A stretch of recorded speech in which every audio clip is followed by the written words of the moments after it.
first ever moment of geopolitical geek. It's about poop. And I would not just use that word poop metaphorically in a story like this. I mean it literally. Here's how this goes. Do you remember when Russia and Georgia had that war last year? And John McCain said, "We are all Georgians now." And there was a little worry that maybe John McCain was essentially declaring a U.S. war on Russia because, like, hey, why not? And then John McCain lost the election. Right. So Russia and Georgia don't get along. They had that war. As part of Russia's ongoing effort to constantly stick it to Georgia whenever they can, Russia wants two places called Abkhazia and South Ossetia to become independent countries. Russia's kind of sponsoring their independence and trying to get other countries to recognize Abkhazia and South Ossetia as nations. Now, Russia's not having very much luck with this little project. Before this week, only 3 countries, including Russia, had gone along with these little places are countries thing. But then all of a sudden, on Tuesday, a 4th nation recognized Abkhazia. It's a nation called Nauru. Nauru is literally the smallest republic on Earth. It is 8 square miles. It's a third the size of Manhattan.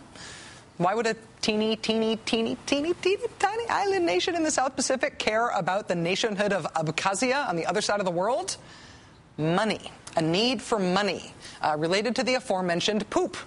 In terms of its per capita GDP, Nauru used to be the 2nd wealthiest nation in the world. It made billions of dollars by mining the island's one resource, phosphate. Where did the phosphate come from? Fossilized bird poop.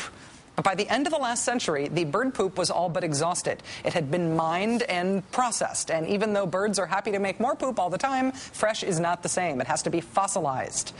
Now, the proceeds Nauru accumulated in its years when bird poop mining was good for them did not last, thanks to a combination of bad investments and bad luck. Nauru lost $30 million in a prime banknotes scam. They lost another $60 million to embezzlement from one of the country's financial advisors. Millions more lost in failed property ventures. Then Nauru got the brilliant idea to get rich again by investing the nation's remaining pennies in a London musical based on the life of Leonardo da Vinci. It was called Leonardo, A Portrait of Love. It flopped. Nauru lost another $3.5 precious million on that.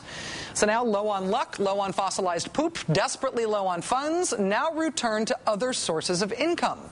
Nauru served as a money laundering site for Russian mobsters in the late 1990s. Nauru hosted a bunch of fake banks as an offshore tax haven. Nauru housed asylum seekers from Australia in return for economic aid. Nauru even severed its diplomatic ties with Taiwan because China said they'd pay them $130 million if they did that. And now, new scam, Nauru on Tuesday established diplomatic ties with Abkhazia, as if Abkhazia is a country. It's reportedly in return for $50 million from Russia. But that's not all. On Wednesday, Nauru added a second one, becoming only the 4th country in the world to recognize that other place that Russia wanted recognized, South Ossetia. How much did recognizing that second country cost Russia? Nothing. Nauru still only gets $50 million, which means I think that Nauru charged Russia $50 million to recognize Abkhazia, and then they charged them nothing for also recognizing South Ossetia. 2 for the price of 1, which means they did not drive a particularly hard bargain.